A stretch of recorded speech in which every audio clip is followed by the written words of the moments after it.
Welcome to Breakthrough Success. I am your host, Marc Guberti, founder of the Content Marketing Plaza, bringing you 3 new episodes each week where I and top-level guests teach you how to take your business to the next level and achieve your breakthrough. And before we jump into today's episode, let me ask you a quick question. How much would your life change if you could make 6 figures from your content? Imagine being able to quit your 9-to-5 job, do what you love for a living, and spend more time with your family. That's what we help our students do at the Content Marketing Plaza, an 8-week program that will help you build your way to 6 figures via your content. You can learn more about the Plaza by heading over to contentmarketingplaza.com, which will be in the show notes. All right, let's jump right back into the episode. We all have one life, one opportunity to do all the different things that we want to do, and when we really just have this one moment, we might as well use it to thrive as much as we possibly can. And if you want to thrive in your life, today's guest recommends basically Awaken Your Alpha. And today's guest, who will be with us today, he is a mindset mentor, keynote speaker, TEDx speaker, and #1 best-selling author. He is also the host of the top-ranked podcast, Awaken Your Alpha, where he interviews the world's elite in over 300 episodes since 2014. His new book, Awaken Your Alpha, Tales and Tactics to Thrive, became an international bestseller in October 2018. Today's guest for episode 297 of the Breakthrough Success podcast is none other than Adam Lewis Walker. Adam, it is such a pleasure to have you on the show. Cheers, thanks for having me. It's a good intro. I like it. I'm hyped up as well now. It's very good. 297. Well done, man. That's close. I would have liked to have been episode 300. Something good about that. Probably back to thinking of the movie 300. But no, that's awesome. Well done. Adam, I'm really happy to have you on the show, and I'm really looking forward to diving into this. I know you're over 300. I will be there very soon, not quite yet. But let's talk a little bit more about your message and what you've done. So there's obviously so much to cover, but let's start with some backstory. So can you talk with us a little bit about how the whole Awaken Your Alpha brand, the podcast, and the book came to be? Yeah, definitely. I would say I think you'll be beyond me pretty soon, because I think, you got to 300 or getting to 300 a lot quicker than me, and I'm slowing down in my old age. I'm closing on 350 episodes, but I do like 1 a week now, and I know you've got a few more a week than me. But okay, so yeah, Awaken Your Alpha, really it comes from, I co-authored a book in 2013, The New Rules of Success, and once I met the entire group, which was on paper, in my head initially at least, it was quite a mishmash of different people. I couldn't really see the common thread until I met them all and had the conversations. And obviously it was the mindset, and these are people from all over the world, South Africa, England, Australia, America, all different ages, all different backgrounds. And there was a very common thread in terms of their mindset, their approaches, and definitely there was some similarities. So the conversations I had there, that kind of when a light bulb went off, that there's something in these conversations. This should really be shared and have a very international theme, because at the time I thought there was a lot of podcasts, in America, interviewing Americans, and I wanted to really make sure I stayed true to that, the international feel of it, and also drawing on. That was part of my process of in 2008, and then up to 2010. Really, I had a quite bad pole vault accident where I was rehab and crutches and operations for 2 years, and was basically down in the dumps, depressed, and had to really battle for my alpha. What I know now, at the time, I was just doing all and anything I could to get out of the slump. So yeah, that's really my story involved in the story of the book and Awaken Your Alpha. And as I say, it's from a very selfish point of view, interviewing these inspiring peoples and purely approaching it in that way to find out the tales and tactics to thrive. Firstly for myself, but at the same time for everyone else, and anything I think is useful and I'm interested in finding out, there's going to be other people out there who are also interested in finding out that information.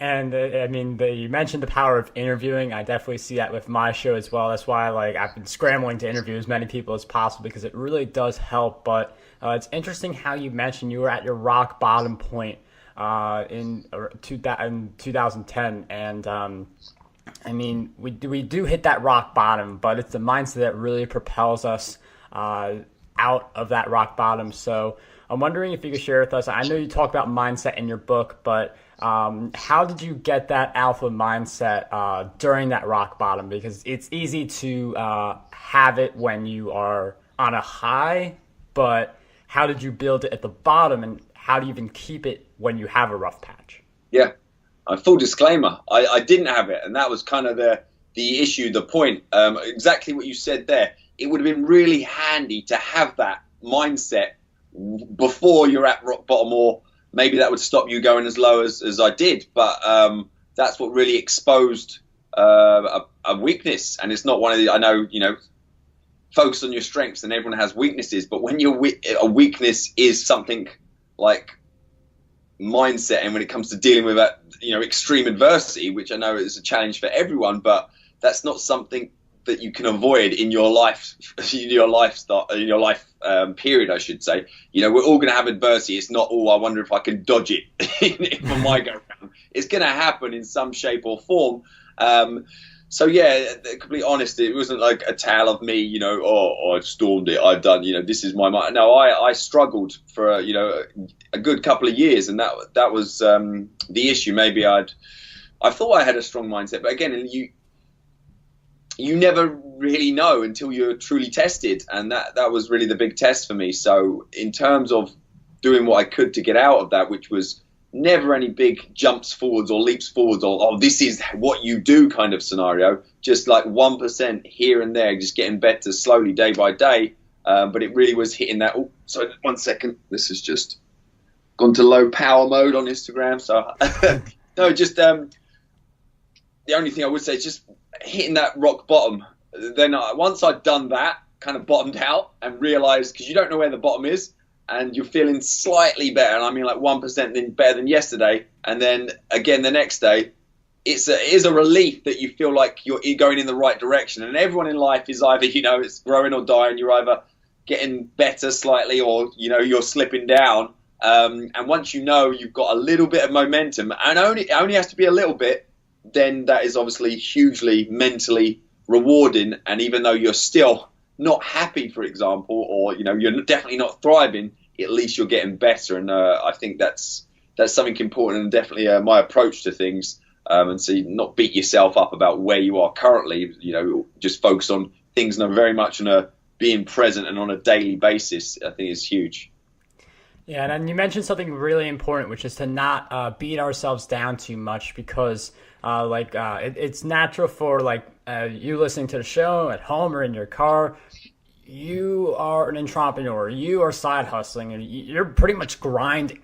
And it's natural for us to look at what we haven't done instead of what we've done and really beat ourselves up. So I'm wondering, because I know Awaken Your Alpha taps into how we can achieve more, so I definitely love to explore that. But how can we achieve more, continue on that journey without, though, feeling down about ourselves and thinking about what we don't have rather than what we've already done?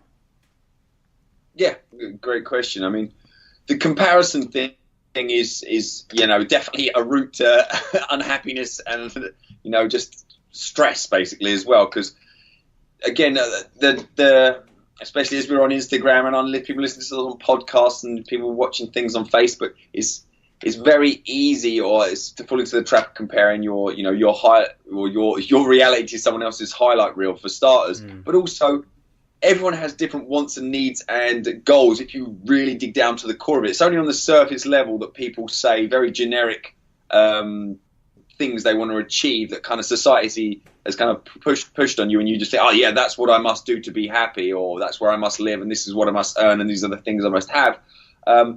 But I think that's really important, to do the work to find out what it is you truly want and what would truly make you happy and fulfilled. That's the first thing. But yeah, just not comparing yourself to someone else, but also, even if someone, let's just say your evil twin is out there, that let's say they're a few years ahead of you, but that's the thing. There may be someone that you really think, yeah, that they want all the same wants as me. They've got so much similarities. They are like almost identical to me. And then you're comparing yourself to them. They just may be, a few years further down the journey. It's not better or worse. It's just further down the journey, and it's in a different space. So I think that's really, once don't just pay lip service to that and you actually believe that, then you can feel a lot more content, satisfied with what you got, because it is a tough thing to tackle if you are ambitious and you want to achieve all these certain things, but then balancing that with being grateful for where you are, enjoying the moment, enjoying your days, and not just turning your life into an endless to-do list. Because if you are like massively ambitious, it's a very common pitfall to just feel unsatisfied and just, always thinking of the future and being dissatisfied with where you are now. And that's a really deep idea, because we do have that sometimes dissatisfaction when we think so much about the achieving and what we don't have. And I mean, that's a really important thing to grasp. And I really think that a lot of the reason why we don't necessarily achieve all the things that we want to achieve is that our priorities are not fully set. Because if we have this, you mentioned, like, you don't want your life to feel like this entire to-do list. And I think when you get this idea of to-do list, it's everything that you have to do instead of all the things that are the most important to you, which are those priorities. So how can we not only get our priorities straight, because some people may just know what those are but not be doing them. So how can we get those straight and then actually go ahead and do them? Yeah. Good question. So, as well as in terms of to-do lists, I like to at least write them as get-to-do lists, or because it's that mindset between I have to do this. Oh, look at this list that you made. So I guess like you don't have to do any of this stuff, but it's that mental approach as well. Like, I have the opportunity, instead of I have to. I have the opportunity to, or I get to my get-to-do list, and I'm like, yes, I get to do this stuff. So that's the first thing. But in terms of priorities, wherever you are, as in today, I like to do, a stock take, and you don't do this every day, realistically, but to get that kind of clarity of, because a lot of people say, I need to do all this, and they get overwhelmed because, everything's a priority, but that cannot happen, because if everything's a priority, nothing's a priority. So just take a simple stock take of, some of the areas, issues, core areas of your life that are important to you in general, or specifically feel on your mind at the moment. So you could be, could be finances, it could be your health, it could be energy, it could be social, it could be family, it could be a whole variety of things, and just list them out. I wouldn't go past, 5 to 6 to 7, and then rate yourself out of 10 in terms of your personal satisfaction with them. And that's the important thing. So that's where it doesn't matter about outside influences. It doesn't matter about how much you're earning or what, if you've technically got a great job or a great business. It's your personal satisfaction with each aspect.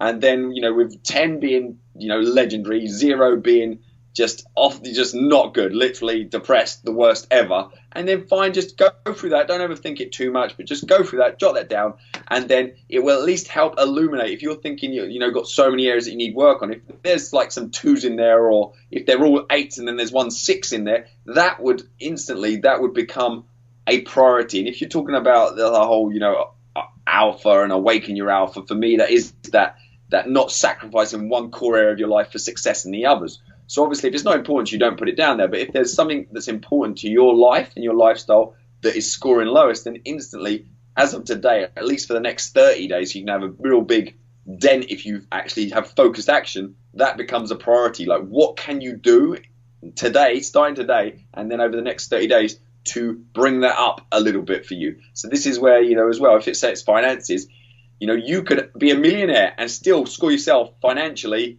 2.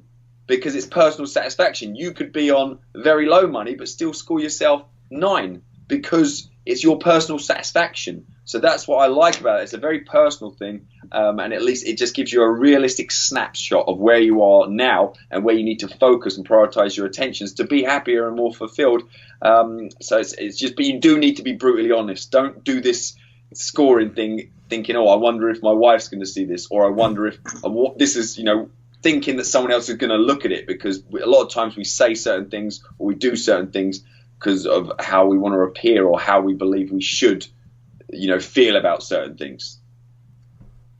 And I really like that self-assessment. Now, again, like as Adam mentioned, you have to be brutally honest with yourself, because if then in a self-assessment like this, it's not like you're handing it in. It's something that you get to look at to see where you rank in these important areas of your life. And by being really honest with yourself, you realize where you need to improve and also where you need to improve the most. One advice I have with a ranking: don't give yourself a 7 on anything. That is a tip that I heard, because then you'll either give yourself a 6 or an 8. I think that was in a Tim Ferriss book. So I've heard that before. That's a good one. Very good point, because it links back to my whole thing in life. Like, it's the maybes in life that kill us all. Majority of all the time, I just, a yes or a no. The ability to make decisions is a huge life skill. It's when you say maybe, it's basically a no without the balls to say it, and it's so frustrating because it does let people, always live in that state of tomorrow, and live with all these maybes that are maybes to the grave. But just if you have the ball, if they're a no, they're a no. That's fine. But yes or no, make that decision, and then deal with the consequences. But very, very important. And when you say about being brutally honest as well, you don't have to justify it. This is just like, you don't think you can do the work to ask, I wonder why that is a 2. I thought that would be higher, or why am I so satisfied or feeling so satisfied with this when it, by society standards, maybe it isn't a 10, but by me, I'm like loving this. This is fine. So you can do that work after if you want, but don't justify it. Don't overthink it. Just, this is your personal satisfaction. You don't have to explain it to anyone. And also, if you explain it to people, like especially if it's the wrong group of people, it can really give you a bad idea of where you rank on these issues, and really, like in some cases, they can just drag you down. So I recommend just keeping some of those kinds of thoughts to yourself, especially those self-assessments. And when you do something like a self-assessment, you take action, you put in the work so that you're getting some results, a momentum starts to build. And I'm wondering if you could share with us how we can build on momentum so that it's not something that we have for a week and then fades away. Yeah, brilliant. No, so there's something I talk about in the book, the momentum mindset, and it's why I'm a big fan. Like, plastered across my office on one side of the wall is just the quote, do it now, by Arnold from the movie Predator, one of my favorite movies. But it's about just avoiding at all costs this planning for perfect action that, you can either take the perspective, nothing's perfect or everything's perfect, whatever you say. But the whole point is, don't plan a good action for tomorrow. Do something whenever it comes to, planning or doing anything like that. The planning needs to start as in, what can you do today? Physically do it. It could be a minor thing, and you can do something tomorrow, obviously, but you need to start. If it's important to you, you need to start today. And it doesn't have to be a huge thing, but it builds that momentum. And massively, we talked about, when someone's struggling at the start of the interview and stuff, and I'm a huge believer in that saying that action alleviates anxiety. It's surprising if you're feeling like overwhelmed, stressed, or you don't know why, getting a little bit of this clarity. So not just mindless action, but getting a little bit of this clarity of what is the priority, what is the most urgent thing to make you feel better, to get somewhere, get a little bit of this clarity, and then start that action as you literally find out, this is what I need to focus on. Right, okay, I understand I may need to do this big thing down the line, work it back to the point where, okay, what am I doing now? Whether it's jumping on the phone, doing a search, something physical that is actually moving you towards where you need to go. And I mean, that's really great advice, to just do it today, to start. Starting's actually one of the harder parts instead of the doing. Like once you start, it's just like that, it gets easier to do the work. And I'm wondering if you could talk a little bit about that start, because let's say that you want to read, let's say for 20 minutes per day, just like a basic habit, we'll throw it out there. Yeah. We know how to read for 20 minutes. You flip a book open, you read for 20 minutes. It's just that we rarely get to big habits like that, big things we want to do because our days are so busy. So how do you suggest we actually get into that act of starting and doing things today? Yeah, good example. So, I mean, for me personally, and I think, there's been lots of studies around this and lots of talks around this, interviews around this. No one, depending on your situation, like you said, things in the day happen. The day gets away from people. You may be in a job where you aren't in as much control as you'd like to be, and the outside influences really have an impact. But everyone, generally is in control of the start of their day. So my point is, for the reading example, okay, so your alarm, if you have one or whatever it is, when you get up, literally roll and read some pages, and then you can have a very like full and structured morning routine. Or if you're in a very restrictive and you're already out the door at like 5 a.m. for a 2-hour commute to some job you hate, you might only have a smaller window, but there is always time. So I would suggest heavily get a morning routine with things like routines of things that are priorities. So say for the reading the book, for example, then there's no one that can stop you doing that. And also these things, the benefits from positive habits and getting you in the right space in your life and in the day, the benefits from them are, especially are, right after them. So why do them at the end of the day?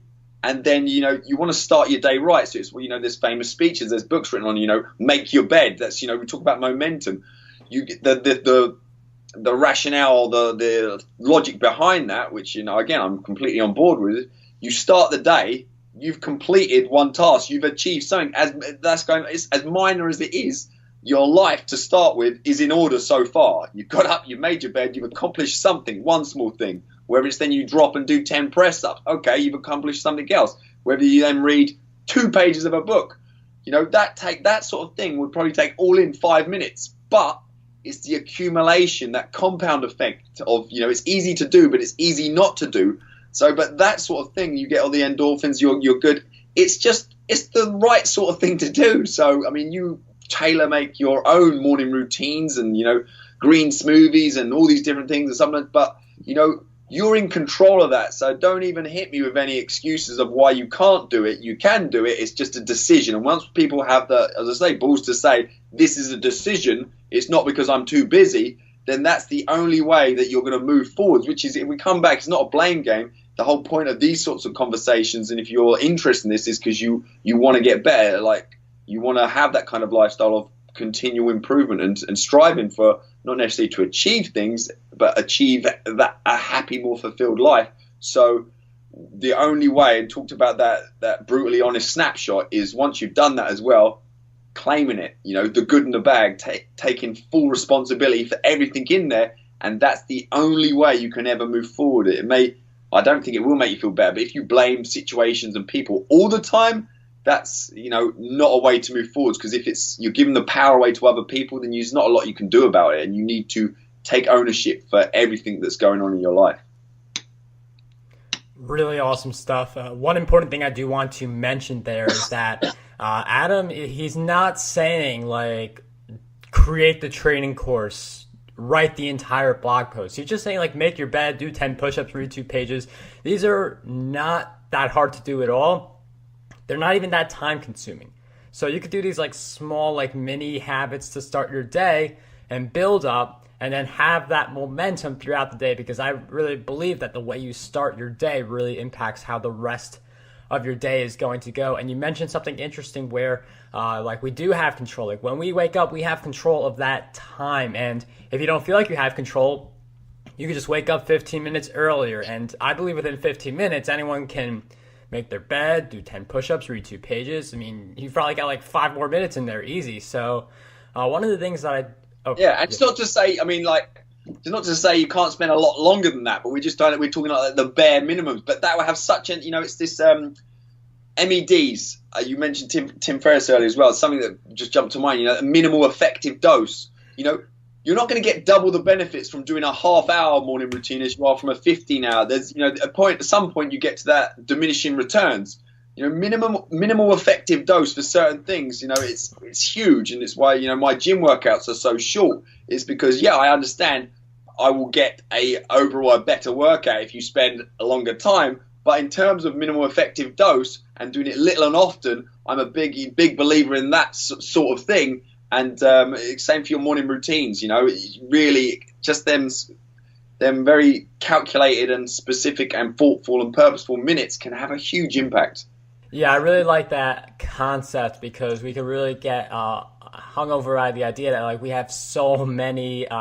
No, I mean like as you mentioned with the workout, like you think that it could take like 2 hours, but in some cases, depending on what kind of results you're going after, you may be more suited for a 20-minute thing if you have a busy schedule. If you have a 9 to 5, you're looking to side hustle, you may look for that more efficient route that still is effective.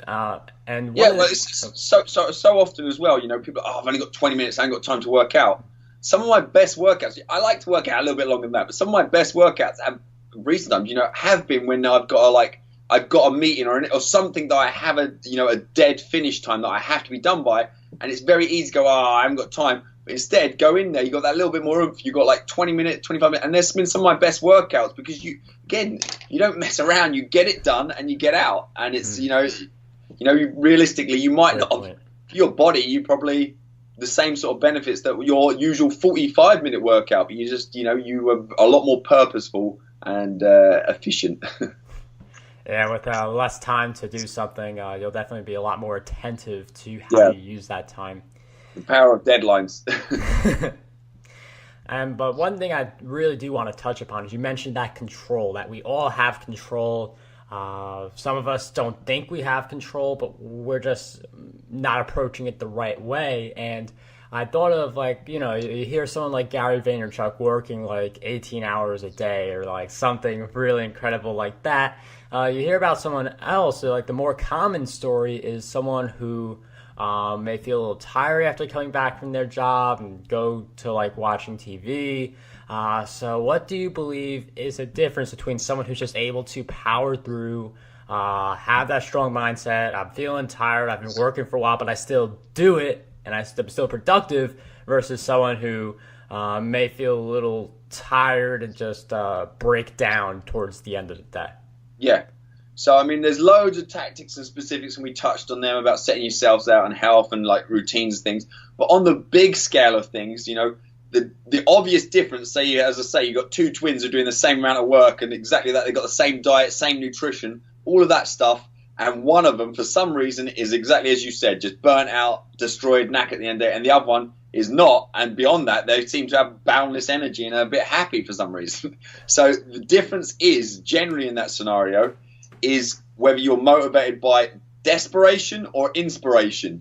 So, and that is huge. And it's how, I feel personally out of some of the stuff I've done of recent times, it seems a bit crazy in some of the stuff I've done in terms of like going certain places and going above and beyond in terms of the book and the podcast and different things, because I'm inspired by the overall big mission, the vision. So it pulls me towards it. Whereas if you're working out of desperation in whatever it is you're doing, it is an absolute slog. That's when you get burnt out. That's when you get overworked. And it's a massive thing. And there's no right or wrong in terms of what inspires you or makes you work out of desperation. But that's why in a certain job that technically you should be very happy. Why are you looking? Why are you quitting? Why are you chucking that all away to do something? It's because you're in desperation in this arena, whatever it is. And you need to be inspired. You need to have a purpose. You get one life. I don't believe we all at some point work for a means to an end as a stepping stone. But unfortunately, people get sometimes stuck in that stepping stone and feel like this is what it's there. It's it's to get money. That's it. I'll do other things or whatever. Or this is life. Life is meant to be a struggle. There's so many things you can do out there. I don't believe you should be sticking a round peg in a square hole. There's nothing wrong with your job, but if you're unhappy, it's not for you. It's the same thing that some people would hate what I do, and I get that's absolutely fine. And it's not like my job's better than yours or my career's better than yours. It's just different. And I think it's just doing the work, as we said, that awareness work to find out what you do and don't like, what fires you up, what lights you up, and that's going to be the difference between boundless energy, inspired or desperate, and just no energy through the floor. Taking into account, obviously, you could be inspired and on the mission and on purpose and just going for it. But then if you don't have the tactics of, health, nutrition, sleep, obviously you're still going to be battered and have no energy. Really interesting stuff there. I mean, one of the things we should really grab from that, I mean, I really like that desperation versus inspiration. The way we think about our work and what we're heading towards can really have an impact on our energy level throughout the day. So I really like that key difference, even if you have that twin scenario that you mentioned before. And I feel like a lot of this really comes down to the mindset that can really hold people back from accomplishing their goals. I'm wondering if you can think of anything else that you believe really resulted in people feeling stuck in where they are now. Yeah. I call it the I struggle scenario. It's in the book as well. So it's where you see your problems of either indestructible, inescapable, or what's the last I? Indestructible, inescapable, individual. So again, it's that taking that mindset. So you might say, oh, I overcome, I'm doing this, and I'll look at you and I'll say, yeah, but that's different. That's because you're like 20 whatever. It's different for me. I have my own individual problems. Mine, they're unique to me. And also feeling like that problem is a permanent one. Like it's indestructible. It is what it is. And then I can't get away from it. When people from the outside would say, well, why don't you leave your job? Why don't you quit your job? Oh, I can't. It's the concept of, it's not even on a question. I cannot do that. I physically cannot. Why not? I have 2 kids. Well, Bob over there, he had 4 kids. He was working the same job and he sacked it off because he hated it. Now he's happy doing something else. Oh, but that's because he's Bob. That's because he's got brown hair. I can't do that. It's this sort of thing. And it's just, no one has a new problem. And I loved it. I think it was a quote by someone like Will Smith. Like, in that sense, you are not a unique snowflake. No one has a new problem. Someone wrote the answer down somewhere in a book. It's, the history of mankind, and even with the technological advances and how it's different now, no one has a unique problem. There's so many problems or variations, or like people have gone through more adversity than me, that it's very unlikely you are the person who has the most adversity and biggest problems on the planet, that you are the one that you cannot get out of your problems. But sometimes people feel like that. I think it's always relieving, and to try and just start to shift that mindset that, people have a lot of problems, but they overcome them. And, once in the book as well, one of the reasons I didn't want to make it the Adam Lewis Walker book, that it is Tales and Tactics to Thrive, is filled with the most inspiring examples of people and how they've approached life and what they've overcome, and from all over the world. So you will relate to someone in there. That's the point, because I get that someone will hear what I did and think, well, that's nothing like me. I don't get any of that. I'm good. Then you'll read someone else and you'll be like, actually, I can understand that. I can relate to that. And that's the whole point of it. Adversity is coming for all of us if you're not in it this second. So it's not a question of necessarily avoiding adversity. It's how you deal with it when it comes, because it will come to all of us. So that's why I think it's important, and ties back as well to the start of the interview when you said, like, it's a lot better to be in training for when that comes, as opposed to having the rug pulled from under you like it happened to me. Obviously, I didn't expect it. Most people don't. Pole vaulting in the rain, though, maybe I should have expected it. But everything changed for me. My identity lost, all my lifestyle, everything changed. Everything was tied up around the pole vault, and I was just lost for a few years. But that's my thoughts. And around about the problems, just, it's not unique. It's not weird. It's normal to have problems. It's how you deal with them. It's just that mindset of, looking for the positive in situations, and it's just problem solving, isn't it? Yeah. I mean, you mentioned something really interesting. I really like that quote about problems, because there are people who, like, a lot of people are single moms trying to be entrepreneurs. There are a lot of people who have athletic injuries that end their careers. But it's really about how we respond to that adversity, as Adam mentioned, and also how we label it, because some people will label an injury it's like, my life is over. This is everything I aspire to become. Other people will say, okay, this was rough. It's hurt a little bit, but I'm going to get up and I'm going to find a way to reinvent myself. So it's also in how you label the things that happen to you, and just being aware that, like, people do have bigger problems, and people have come from more adversity and ended up achieving more than a lot of us. Yeah. I mean, it's just an obvious thing. Imagine the Rocky movie.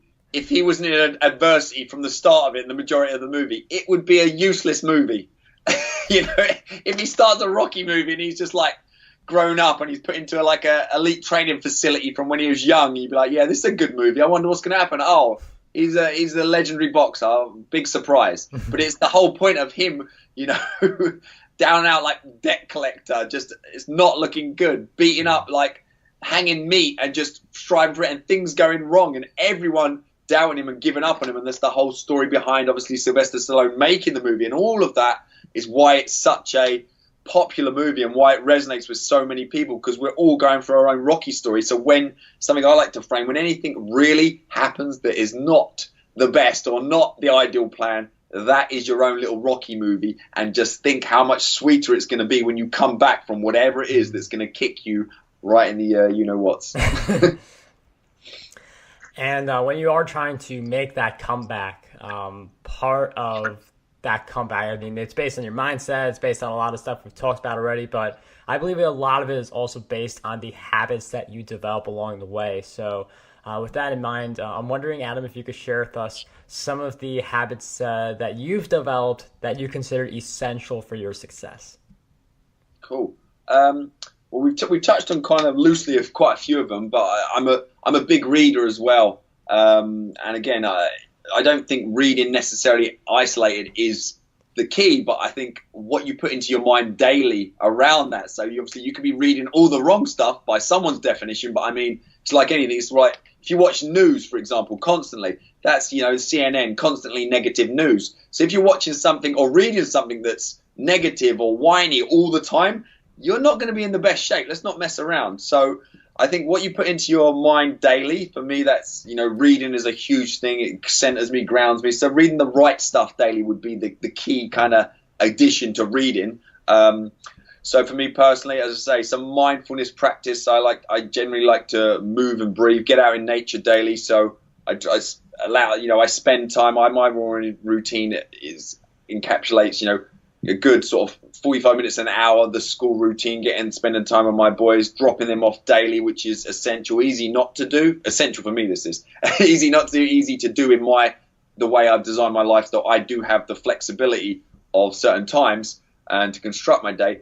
Then I drive down to the lake, read whilst facing the vast ocean. Basically, it's not the lake, but to me as an English person, it looks like the sea.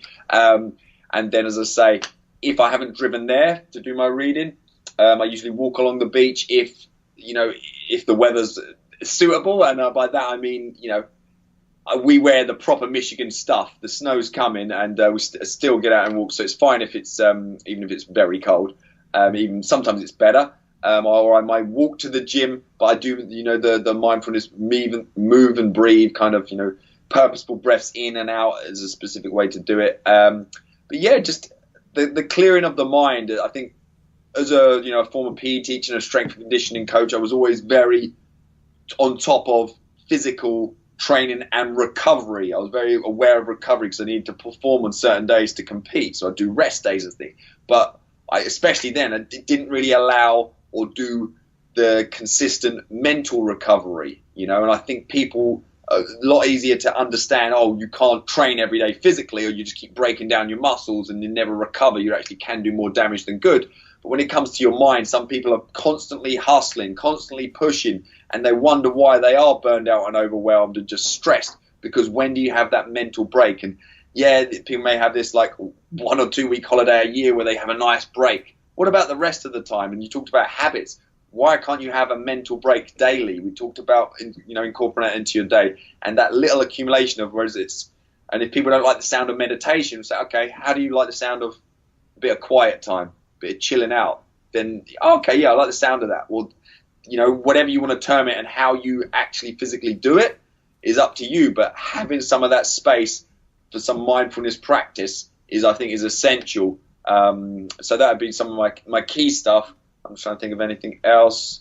Habits wise, obviously nutrition. Obviously, I can go through some of that. But I'm a big believer in intermittent fasting as well. I would say all the things I get up to in terms of habits, there are some key ones, but it's more that accumulation of all these little things that become your norm. So, I barely think about them now. I'm aware I do them. I think I'm purposeful then, but, they have become part of my routine, which is nice. A lot of really awesome habits there. Thank you for really sharing a lot of them with us. I think one of the big ones, though, is, the mindfulness is important because, we get the physical idea, you can't exercise every single day, but the mental side, it's like the mind is connected to the body, and the mind definitely needs a lot of rest too. So definitely a really great habit to point out. You also mentioned the reading habit, and I'm wondering, I ask everyone for book recommendations. I'm wondering if you could share three. Three? God, thank you for giving me three. Okay, so all time or this year or this month. Okay, so I think my all-time favorite one. Actually, I'm just going to grab the three that are here that are kind of positioned. The three. So I know we're not doing video here, but Man's Search for Meaning, Viktor E. Frankl. This is. If you haven't heard of this, it's a pretty short book. It's like 150 pages. So we talk about quality and impactfulness. This is just, especially the way our conversation's gone. This was written by, he's a psychologist who got caught up in the Nazi death camps. It's really helpful. We talked about people with problems and getting perspective. This just makes you it really gives you a slap around the face, and obviously it's a true story, but he's a psychologist and really thinking behind that. That's if you're feeling a bit lost or just that recentering of how lucky we are in today's day and age as well. If you're listening to this, you've got a certain level of luxury you can hear for starters. So there's worse people off than you. If you're watching this on Instagram or when you can see there's so many. It just gives you a great perspective. So I don't want to harp on about that, but I really recommend that. We talked about minimal effective dose. It's 150 pages. You can bang that in a day, and it will have a huge impact. The 50th Law, 50 Cent and Robert Greene. I read this year, again, very purposeful, because I do get recommended a lot of books on my show as well, and this was one. I'm a big fan of Robert Greene and his work, and this was one that was on my radar, and I actually got it and planned when I was going to read it. I launched my book, as you mentioned, in October, and I knew writing a book can be scary in some ways and getting all to that approach, but ultimately the fear, and we all have different levels of fear for different things, and to not acknowledge that is, I think, unrealistic. So I knew you're going to have to get out there and be fearful or fearless, or you're going to have to face your fear a lot more. And I'm not scared about going out there and talking, but I wanted to go to another level, and I know there's going to be people who are going to pick up my book and say it's absolute toilet, useless, which is fine, but it's not fine if you've got a weak mindset and you're scared of that sort of thing. And so this book, 50th Law, is all about fearless, basically. It's written with 50 Cent as well, talking obviously, again, perspective. He got shot 9 times. After that point, he was a little bit even more fearless. It's kind of like that's his adversity. It's not going to get much more worse than that unless he's dead. So his approach, and again, Robert Greene really digging into that, was, it's a really useful book around that if you've got to do some big, bold project. And then finally, I know we're tight on time now as well, The War of Art, Break Through the Blocks and Win Your Inner Creative Battles, Stephen Pressfield. Again, because this has really been the year of the book for me, this one, if you've got any projects created, right, like writing a book or, anything that's you've got to do a project, this is the one that will talk about resistance. Again, it's not individual, unique to you. We all face. And so it's about doing that battle with resistance and kicking its ass and pushing through. So they're my 3 recommendations. And I know we're almost out of time. Adam, thank you so much for sharing those great book recommendations. Those will all be in the show notes, marcguberti.com/E297. We'll also throw in content marketing secrets in there for anyone interested in driving traffic and boosting revenue. That is the book for you, which will be in the show notes as well. And before we wrap up this episode, Adam, I've asked you several questions throughout our time together, but what do you believe is one question that we need to be asking ourselves more often? What can I do today to make today great? I suggest asking this several times in the day, but if you haven't asked it once yet today, ask it in the second half of today, because the important thing this is a great question to ask any day, but the days when you're having a struggle, when it is more of a challenge, it becomes even more valuable, because it's not what do I wish I am going to do or what do I want to do, it's what can I do. So for me, it could be like, okay, to make today great, if I go and play with my kids for an hour. To make today great, if I go and play table tennis with my wife, or go for a walk around the block, do something, call someone on the phone and tell them I love them. Whatever it is for you specifically, then you have a great day, regardless of how tough it was for a good chunk of it, or if it was awesome. Before you know it, you keep asking yourself that question daily. You have great days, become a great week, great month, great life. Done. Also, in terms of book recommendations, Awaken Your Alpha. Genuinely, I'd love you to check this out. It's ayalpha.com/book, and there's loads of launch giveaways, and also we talked a lot about, if someone goes across and wants to get that, I will give my 7-day video series, Claim Your Clarity, which kind of sums up some of the key concepts near the start of the book, but gives it that momentum to get going. Adam, thank you so much for sharing all of your great insights with us and for sharing your resource. Don't forget, Breakthrough Success listeners, all those will be in the show notes. You could get your copy of Awaken Your Alpha. Also listen to the podcast as well. Adam, I can't thank you enough for coming on the show and sharing all of your great insights with us. It was such a pleasure to have you on Breakthrough Success. No worries, and I'll see you in a couple of months. We're both speaking at the same event. Want to dominate the podcasting industry? Now you can, with your free copy of my book, Podcast Domination. You'll learn how to launch, grow, and monetize your very own show. And whether you are a beginner or an expert, this book has a lot of golden nuggets for you. We'll cover the cost of producing this book. All we ask is that you cover the shipping. To get your copy, head over to marcguberti.com/PD.